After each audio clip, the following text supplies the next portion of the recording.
This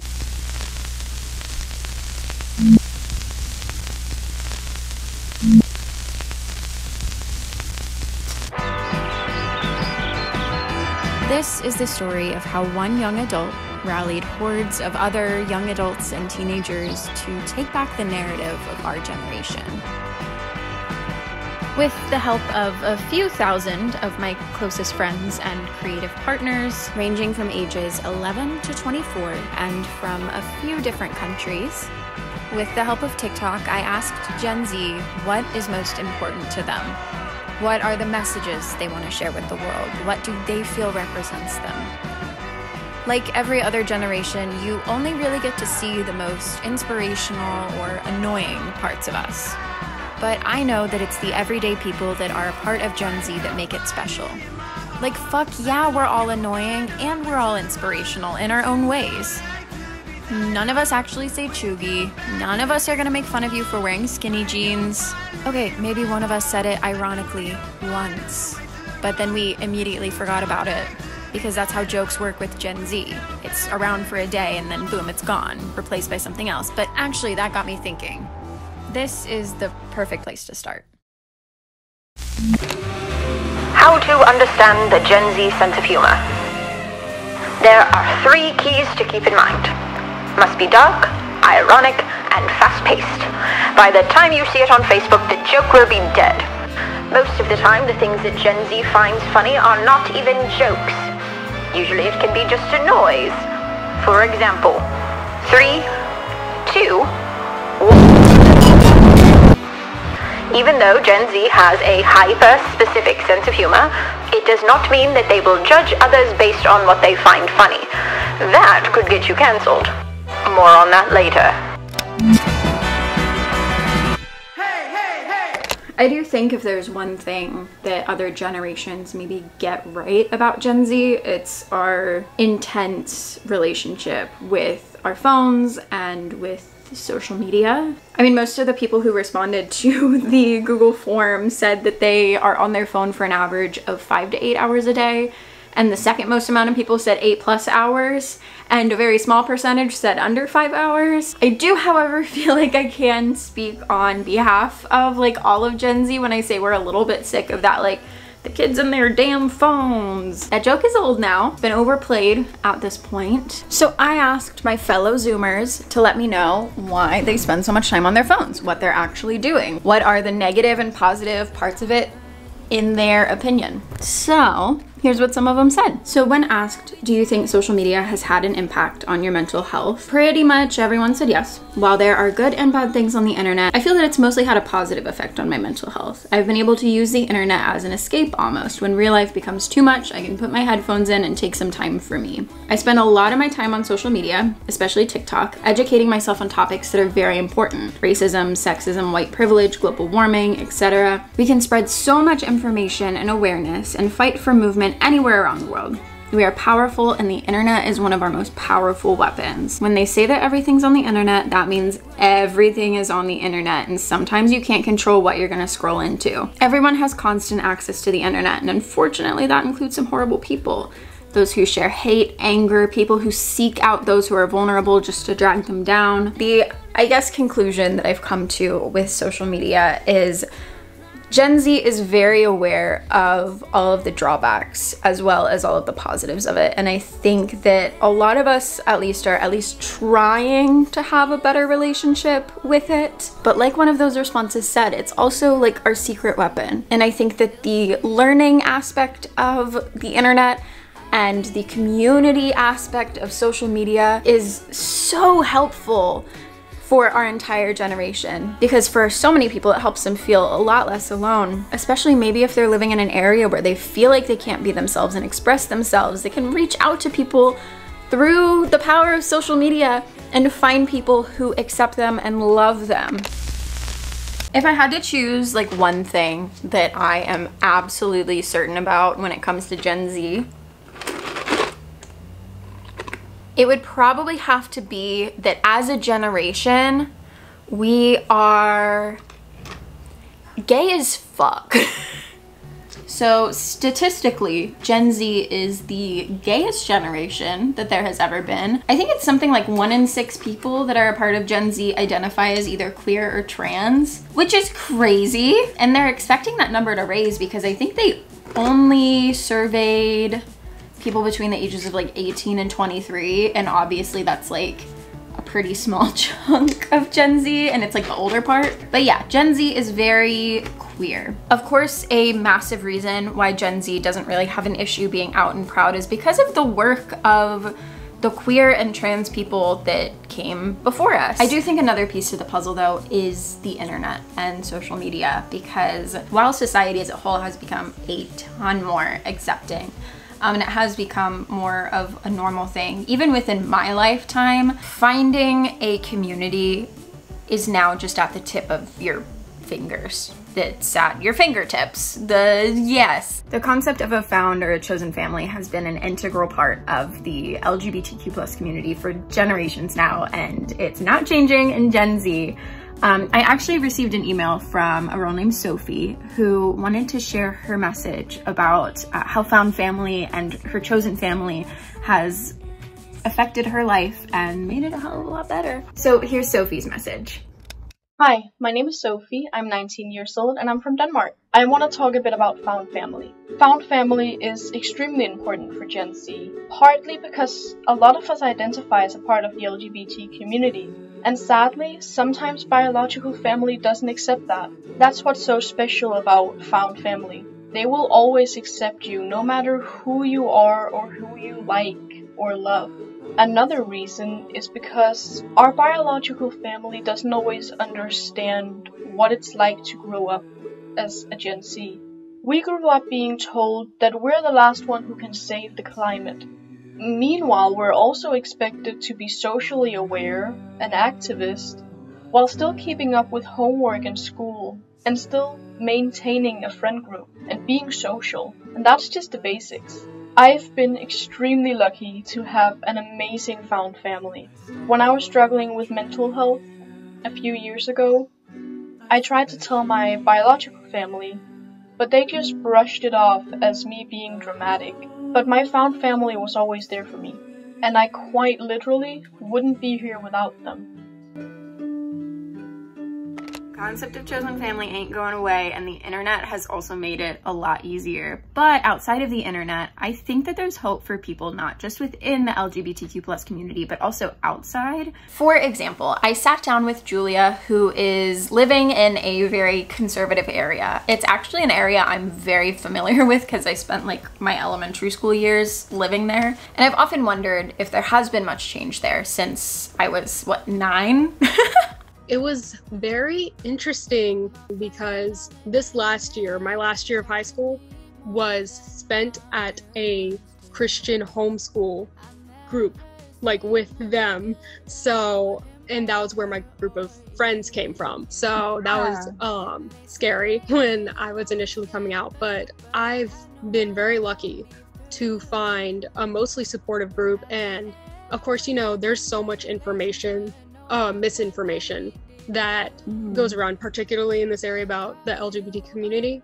So they're not always perfect about everything, but they try. And that's a big difference that I see is, particularly in our generation, people are willing to explore and to learn and to be respectful, and that is their intention. And they're all very supportive of me, and whenever they have questions, you know, they just come to me and they're like, hey, what's this? Can you explain this to me? So do you feel a pressure to like almost educate your friends about it, or do you are you happy to take that on? Absolutely, yes. And that is another thing that I've been kind of thankful about is in their willingness to learn. They're not afraid to approach me and say, hey, what's this about?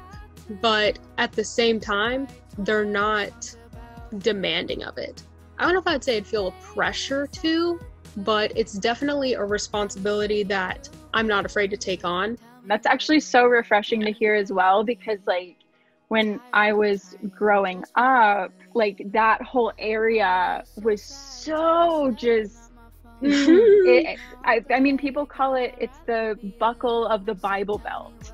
Yep. The nickname is. It So, really is. and has there been any, or I guess, what's the funniest encounter you've had with maybe a friend that means well but just doesn't know? There have been several.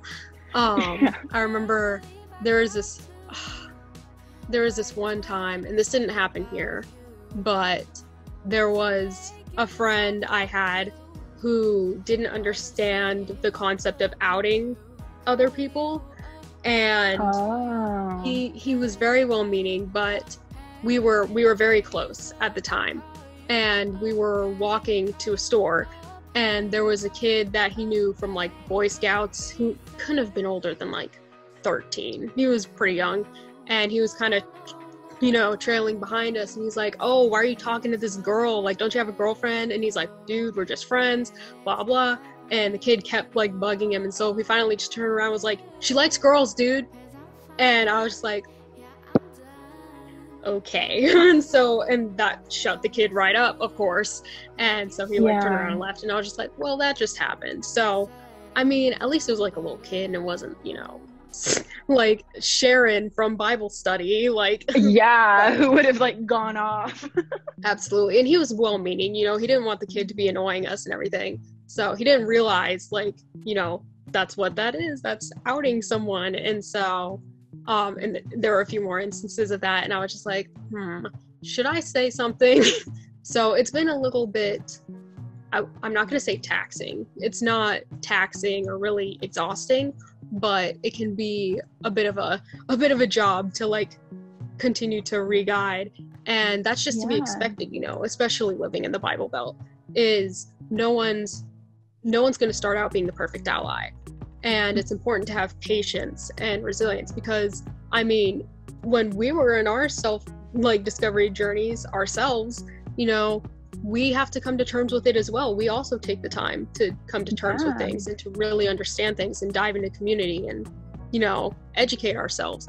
What message would you give to maybe people who are in Gen Z who maybe don't understand the LGBTQ plus community as much, or maybe they're a little closed off to it? I think I would tell them that the most important thing to understand is being different isn't wrong. And if you decide not to branch beyond your own understanding of something, then you're never going to grow. You're never going to learn beyond what you already understand. And so being young, being a part of Gen Z, growing up is just what's so ingrained in us nowadays. It's, you have to grow, you have to become an adult, you have to do this. And I think it's impossible to take that on if you're not willing to look outside of your current perception. What message do you have to people in Gen Z who are a part of the community, or who are unsure if they're a part of the community and maybe don't have an accepting friend group around them? What I would like to say is, you may feel trapped right now, but no matter what situation you are in, it won't be that way forever. And you don't have to feel pressured to keep something in or force anything out. Everything will come in place in its own time.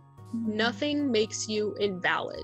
People outside of yourself are willing to accept that. Your validity is not dependent on other people. It is dependent on you. And I think it goes both ways, kind of both of your answers, whether it's someone who isn't as accepting or if it's someone who's trying to accept themselves. It all comes down to finding that sense of like self-acceptance within yourself first, coming to terms with that, and not caring as much about like what the people around you might think or whatever. It's just, it comes from within first, for Absolutely. sure.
Personally, I see the world as being a dangerous and unforgivable place. We should talk about how our generation is watching the world catch on fire, literally and figuratively.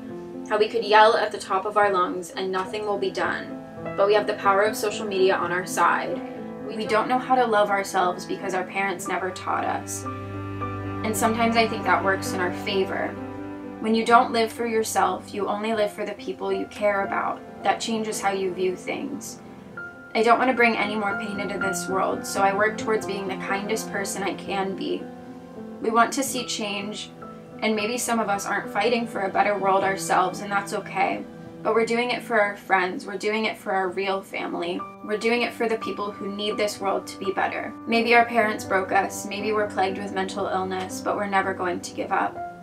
There can be 1,000 answers to this one, but the problem is that we're in a very vulnerable time in the world. Lots of things are changing and we're questioning everything that other generations followed blindly. We're seeing the cracks within our world and trying to make it right, but ultimately we have no idea what we're doing. Gen Z has been faced with many problems, such as global warming, mass shootings. I think that's bullshit. It really is. Because growing up, I've seen my friends go through more and live through more. The world that Gen Z has been born into because it instills this false superiority. The rise of discussion because adults are authoritative. You know, most of us haven't been through a war or life in general, and they have nothing to. How Gen Z has had to miss a lot of blissful ignorance that other generations had in their childhood, from the start, exposes you to a vast amount of information, ability to the internet. This resulted in us doing all the bad things to actual world in a way that will become apparent that other generations are not going to be solving these problems.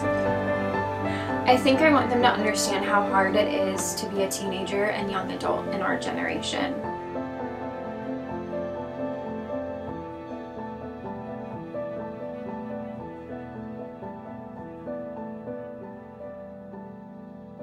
So I made a Google Docs form and I kind of directed TikTok towards it. And it has a few questions on it, just so that I can kind of start getting an idea from people in an organized way of who Gen Z is, like what, and from their perspective, not from the perspective of journalists or older generations, but from them.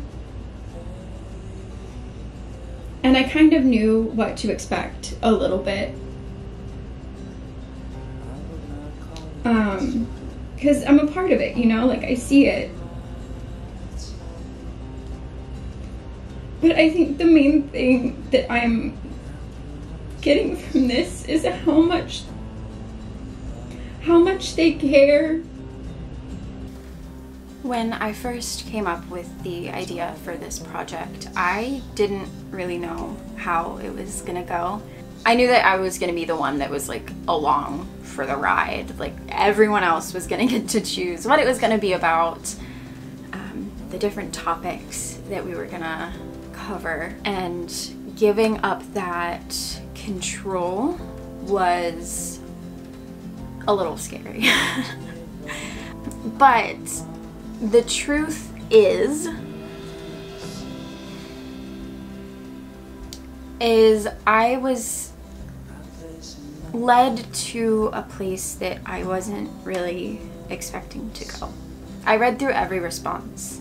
I read through every single message, and after quite literally thousands of messages from people that are so young but talking about how hopeless they feel and how angry they feel, it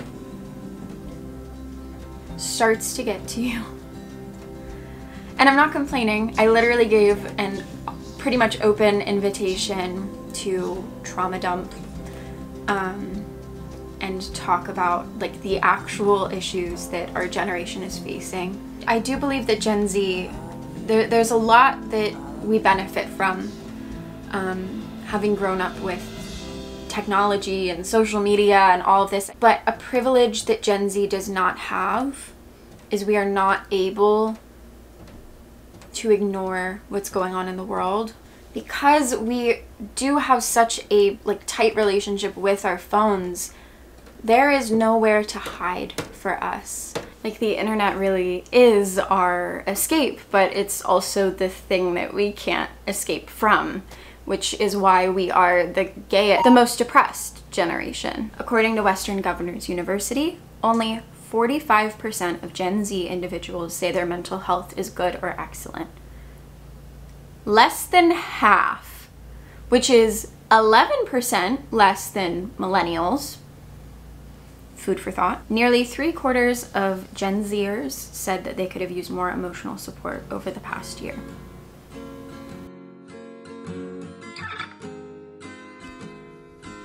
I am quite literally recording this portion just a few hours before I'm uploading this to YouTube.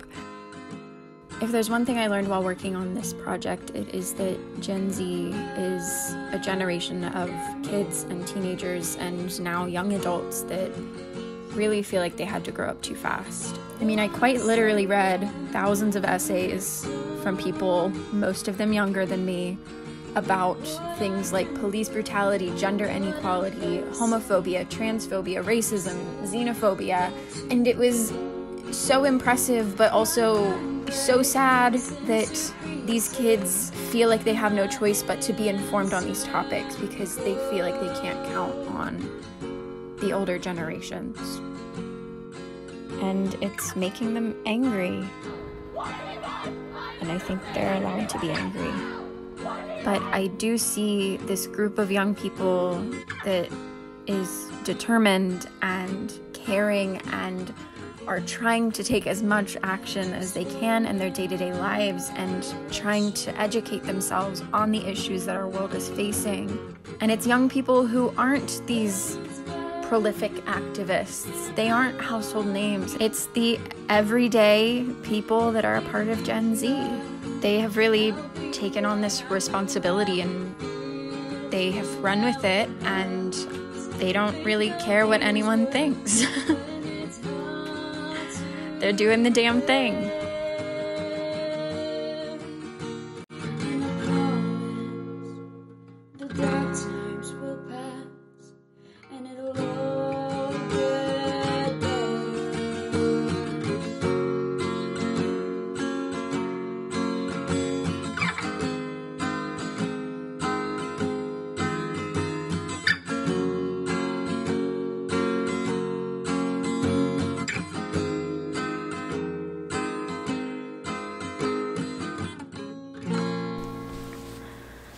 The thing that stood out to me the most while making this was there was one specific question that I asked, which was, what message do you have for other generations?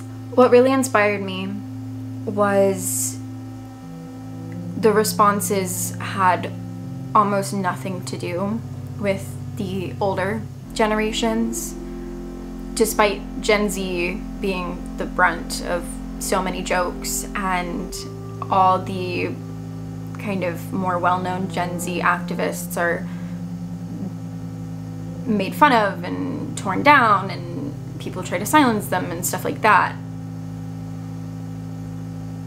Despite all of that, almost every single response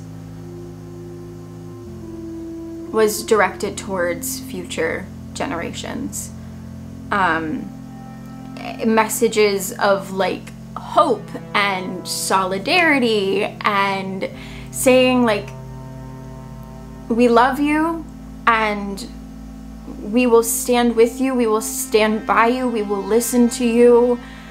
No matter how annoying you are, we will fight with you. We are going to try our best to leave this world a truly better place. We want you to have a better and more successful life than us. And that is really when it clicked for me, the difference between Gen Z and all of the other generations. I really do believe that Gen Z is going to break a lot of cycles. I think one of those cycles is that the whole negativity towards younger generations thing. I don't know how Gen Z is going to be remembered. I don't know what the best and the worst things that we'll ever do will be. I don't care to predict it. But I do know that I'm really fucking proud of these kids. Like, yeah, I'm a part of Gen Z, but like not even focusing on that right now. I'm just gonna be mushy, like, forget me. I'm just so fucking proud of these like teenagers and kids and young adults who, despite everything, just keep pushing forward, despite having serious mental health issues, despite so much. Not only do we continue to recognize our own privileges, but we also fight for those who are less privileged than us, and we just keep moving forward with love and respect and a little bit of disrespect sometimes when people deserve it. But I think that that's going to be the mark of Gen Z, is our forward movement and the change that we create, and our put up with no bullshit attitude, and the way that we question everything. We don't just go with what we're told. We question it and we figure out what actually works and what actually makes us happy. I really have a lot of hope for the future. And that's the final question that I asked, was, do you have hope for the future? And a lot of people who responded weren't sure. And I get that. But just seeing and diving into the work that Gen Z has done so far, I have hope. I think we'll be okay. I guess my message to anyone watching, don't write us off. I think that's the big thing. Yeah, don't write us off.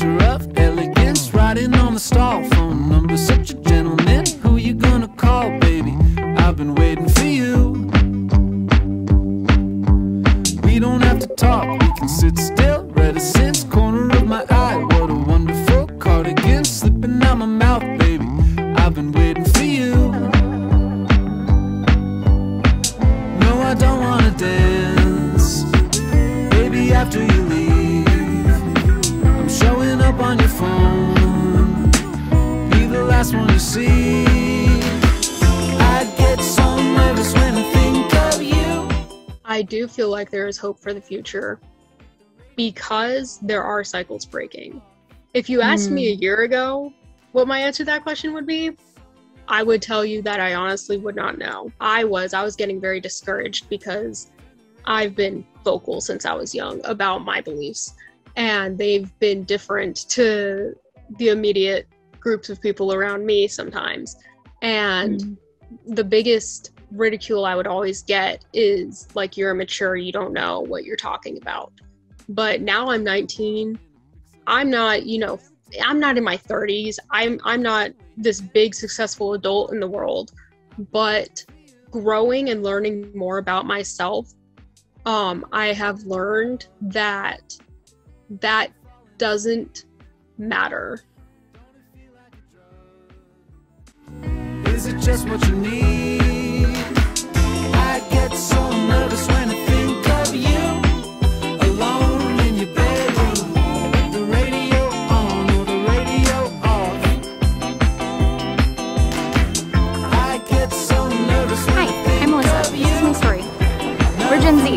We're annoying as fuck. Turn the radio on, turn the radio off.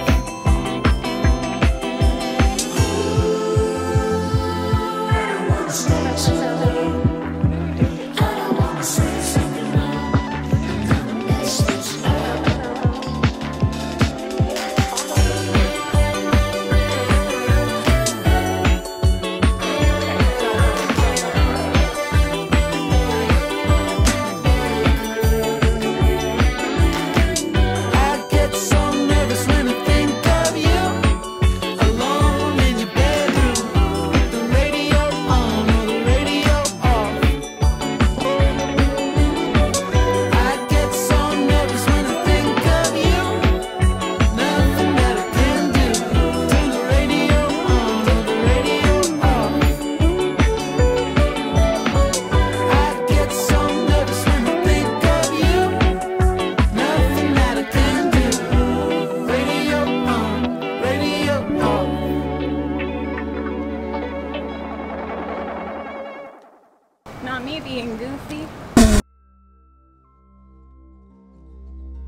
bad boy hits, and the game was lost. I did not lose the bet, nor that I won. Too fair, I'm here but I'm not. You can't see. I place another bet.